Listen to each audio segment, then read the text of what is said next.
Vous connaissez l'adage, la politique, c'est l'art de remettre les chimères à leur place. Et en l'espèce, Monsieur Guillou, votre plaidoyer pro domo de 8 pages et quand même, nous a demandé quand même beaucoup de travail et beaucoup d'efforts, car franchement, on est assez loin de la réalité. Et en l'espèce, quand vous déclarez en ouverture que l'attractivité de Paris ne s'est quasiment jamais aussi bien portée grâce à ses valeurs, je serais tenté de dire d'ailleurs à votre collègue M. Ferraud, qu'il ferait mieux de lire davantage la bonne littérature, c'est-à-dire le bilan social 2022, plutôt que votre prose. Car qu'est-ce qu'on lit dans le bilan social? Eh bien, tout simplement que la ville de Paris a perdu l'an passé 6250 postes, puisque c'est plutôt 6250 départs. C'est 6% de plus que l'année précédente. Et à cet égard, M. Ferraud, tous les indicateurs sont au rouge. Vous aurez peut-être pu nous le signaler. Le nombre de démissions a bondi, explosé même, de l'ordre de 30%. Le nombre de départs pour convenance personnelle, presque 25%.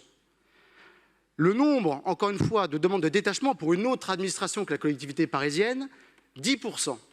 Et à contrario, le nombre de demandes pour venir rejoindre la collectivité parisienne, l'une des plus prestigieuses des collectivités territoriales, moins 20%.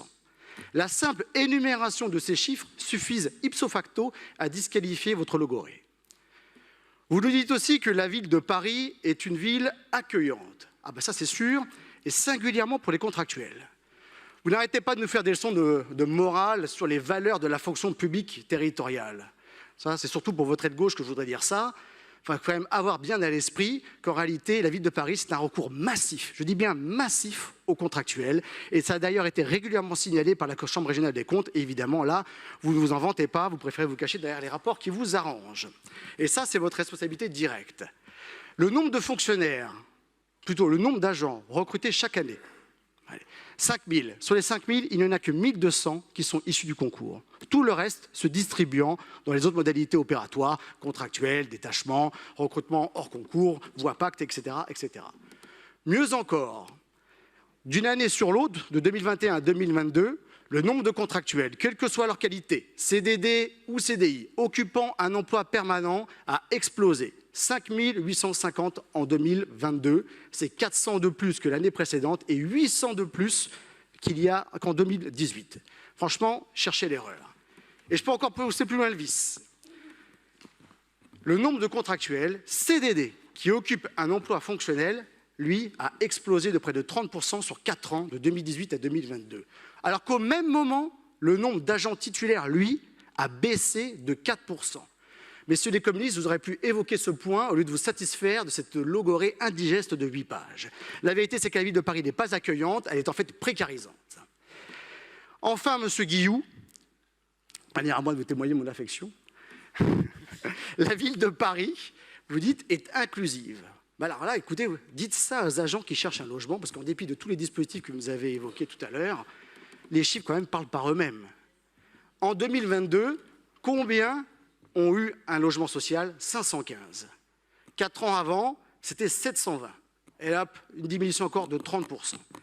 Alors, vous allez nous dire évidemment que ce n'est pas votre responsabilité, que vous faites tout pour et qu'il va falloir contractualiser avec les mairies des arrondissements pour mettre en place les 25% de quote-part. Mais déjà, comme l'a dit Madame la maire, vous devriez l'écouter plus souvent, monsieur l'adjoint, ce dispositif existe déjà.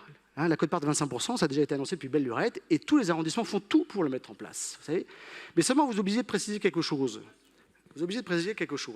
C'est pas tout ça, mais nous, dans les mairies d'arrondissement, notre quota est lilliputien déjà.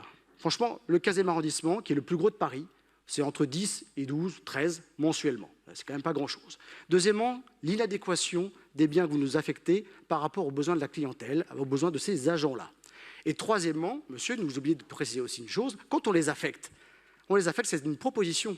Et ensuite, c'est les bailleurs sociaux qui décident. Et combien de fois ils s'amusent à inverser le classement qui est proposé? Mais certainement, une fois sur deux. En tout cas, je vais vous dire, le résultat de tout ça, c'est que, par exemple, au 15e arrondissement, une proposition sur deux ne vont pas jusqu'au bout, et c'est un refus sur deux de la part des agents de la ville de Paris. Tout simplement aussi pourquoi? Parce que vous avez dégradé la qualité de vie dans les quartiers et qu'ils ne veulent pas se retrouver dans des quartiers à 90% de logements sociaux, avec qui en font des ghettos sociaux qui agglomèrent autour d'elles toutes les difficultés sociales. Ça, c'est une vérité. Et je vais vous dire, monsieur Guillou, c'est à se demander de ce que vous faites des centaines de millions d'euros que vous déployez chaque année pour des préemptions ubuesque et pour des politiques de conventionnement qui ne correspondent absolument pas aux besoins. Et encore une fois, sur cet élément-là, La mairie d'arrondissement est certainement de loin la plus qualifiée et j'espère que dans votre proposition de contractualisation, vous irez jusqu'au bout de la logique, pas simplement mettre des quotas pour faire beau dans la presse, mais de donner derrière les outils qui permettent d'aller au bout du processus, c'est-à-dire de responsabiliser les mairies d'arrondissement, car je le rappelle ici, les mairies d'arrondissement n'ont pas la compétence de plein exercice.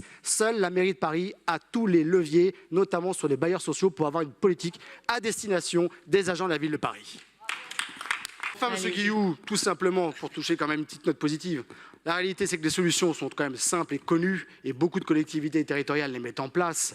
La première, c'est simplement mettre une véritable stratégie de haut niveau en matière de gestion publique des emplois et des compétences. Et en l'espèce, ça vous permettrait au moins de régler une question simple. Quelles sont les politiques publiques qu'on contractualise ou qu'on externalise? Ce n'est pas un gros mot, l'externalisation n'est pas une privatisation.